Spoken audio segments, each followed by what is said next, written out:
that caused them to do what they did. And they had a lot of factors going with them, a lot of factors at the beginning that cried out innocence.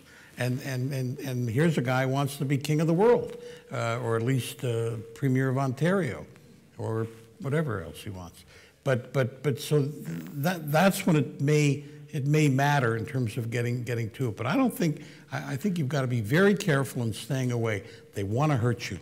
They want bad stuff. They don't want to know that your client's innocent. So you stand up and say, well, we're going to defend this vigorously. Of course you're going to defend it vigorously. You know that, but so you say it because it's a pro forma thing to do. And then you get away from it and hope the thing unfolds in a manner where you can get an atmosphere of a fair trial. All right, let's turn the discussion to another topic. I want to turn the discussion to issues relating to professionalism and civility in different contexts. Let's start with this situation. You're in a trial, and it applies to defense lawyers on occasion and equally to Crown Counsel on occasion. You're in a trial, and the judge is being difficult, giving you a very hard time, rude, cutting you off, interrupting your examinations, your legal arguments. That happens? Over to you, Brian. Has that ever happened? And if it has, do you have any advice on how we deal with that? Well, I think it depends on whether it's a jury trial or a judge-alone trial. It very much matters. And I think that if a judge is being oppressive in a jury context, then you play to it, you use it. You try to be essentially polite and make him look unreasonable. And try to portray somehow in whatever way possible, and as politely and as courteously as possible, that the judge is biased or is being unfair to the accused, and if necessary, as the trial builds, you start using stronger language if it's in front of a jury. If it's judge alone, I think it depends on how many years you've been at the bar and how confident you are that you're not going to be held in contempt. I now would simply respond by putting it on the record, by saying exactly what you've done, Judge. You know, that I want to make it perfectly clear that you've expressed the following position. The following position is both factually wrong, you know, and you're expressing it in a mean-spirited way. Your voice has been raised. You know, the things that you can't tell on the record, you know, I put on the record. Make sure that you describe the fact that, you know, after having fallen asleep for 4.5 minutes, you've now awakened, and whatever it is that the judge has done that is not apparent on the record, you make it clear on the record. And I think that you respond in a very forceful way if it's judge alone, and simply tell the judge what you think. And I think, again, with experience, you grow more confident in your ability to say that. There are things I say now that I would never have said 20 years ago or 30 years ago. On a jury trial that I did where I was outraged by the charge to the jury, totally outraged by the charge. Judge turned to me and said, Mr. Green, the jury goes out, Mr. Greenspan, any objections? I said, objections? I said, you not only put your finger on the scales of justice in favor of the Crown, you put your entire fist down. Now let me tell you how many ways you did that. And I then listed about 18 objections. He then unfortunately brought them back and corrected on all 18. And the Court of Appeal then looks at you and said, well, what could you know, you objected to 18 things, he corrected them. You know, you had a fair trial. You know? So that it's really, I think, important to be assertive, but you have to do it in a respectful way usually. You have to do it by, I think, in a firm way. When I started practicing, there were judges that were just contemptuous of lawyers and anybody who pleaded not guilty, who thought everybody who pleaded not guilty was involved in a slow guilty plea, and treated the trial like that. And they were very, very difficult to deal with. And Quite frankly, you know, when you're a young lawyer, you know, it takes more than guts to stand up to a judge who's been on the bench for 25 years and take that judge on. What you have to do, I think, is whether or not it's a senior judge and you're now a senior lawyer, is you have to make it work for you. You've got to somehow turn it around. You've got to make him look like the bad judge, that biased judge who's predetermined the issue and is not giving you a chance. And you have to play that out as much as you can. And if he crosses or she crosses some kind of a line that you personally think is way too much, then I think you ask for a mistrial. I mean, I do not, if there was, here we probably would disagree. If a judge has made 18 errors, okay, I would stand up to the judge and say, you have made so many errors that it's impossible for you to recharge this jury. You've poisoned this trial. I'm just going to list them, but I don't want you to bring them back. What's the point? Okay? Because you know if they bring it back and correct it, you're going to get killed in the Court of Appeal. But you keep open the argument in the Court of Appeal by saying, this is how important this is. To me, that this is, he's poisoned the trial. So you've got to, I think it's a good thing to have a judge that's very much against you. I think it's a good thing because I think a jury will see it.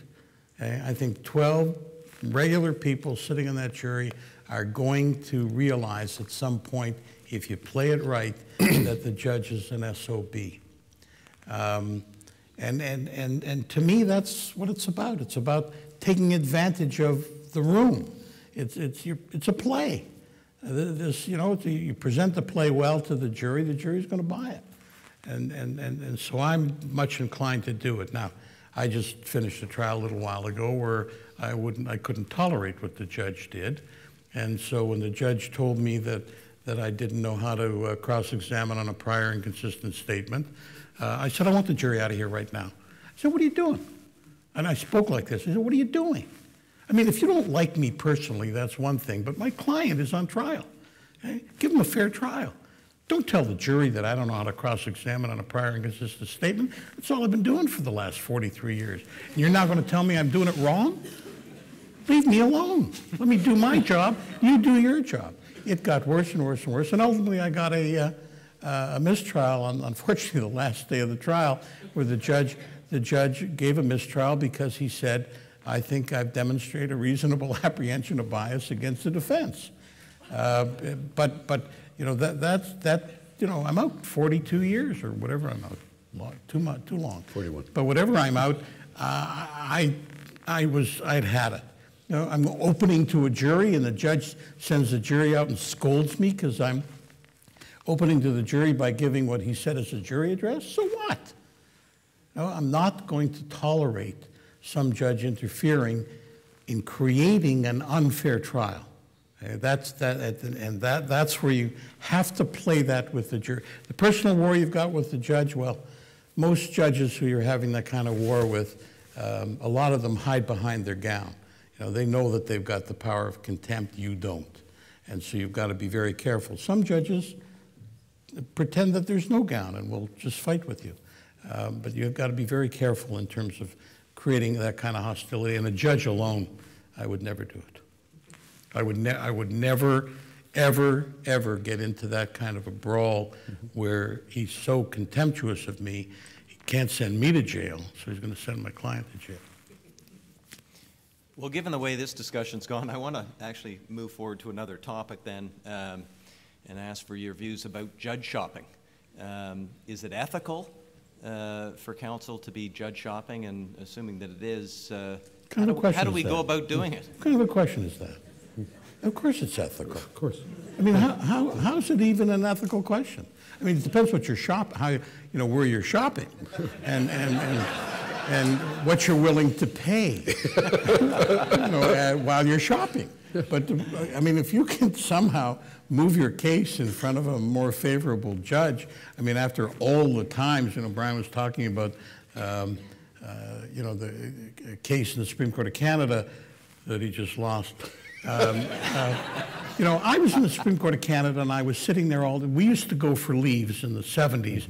Leaves were argued in person, not in writing. So I went up there a lot. You got 15 minutes. You know, 15 minutes, and so you get up in front of the Supreme Court. And anyway, I'm sitting in a room. I'm not first on the list. I've got Boral, Askin, Spence, and Judson. Okay, great bunch of people. I'm going to get leave.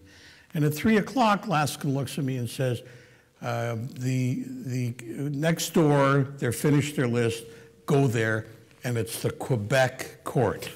And I've gone from automatic leave to automatic being thrown out from the court.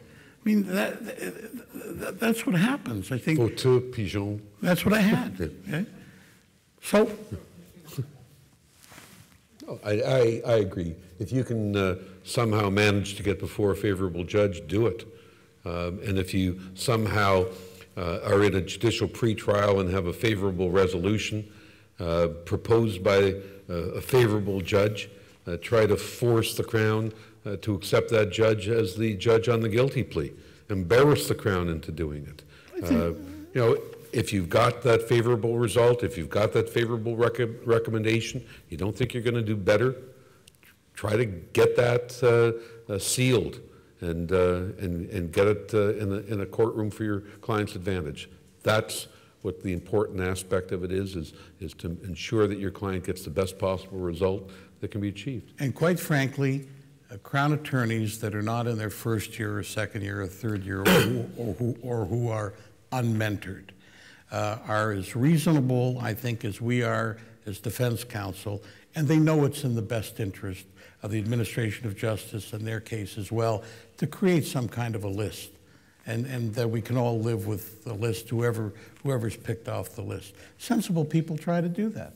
I mean, why end up in front of a horrible judge where it's preordained that you're going to go to the Court of Appeal and you're going to get thrown out on no substantial miscarriage of justice with a judge that retired a few years ago that I won't mention by name. Irish guy.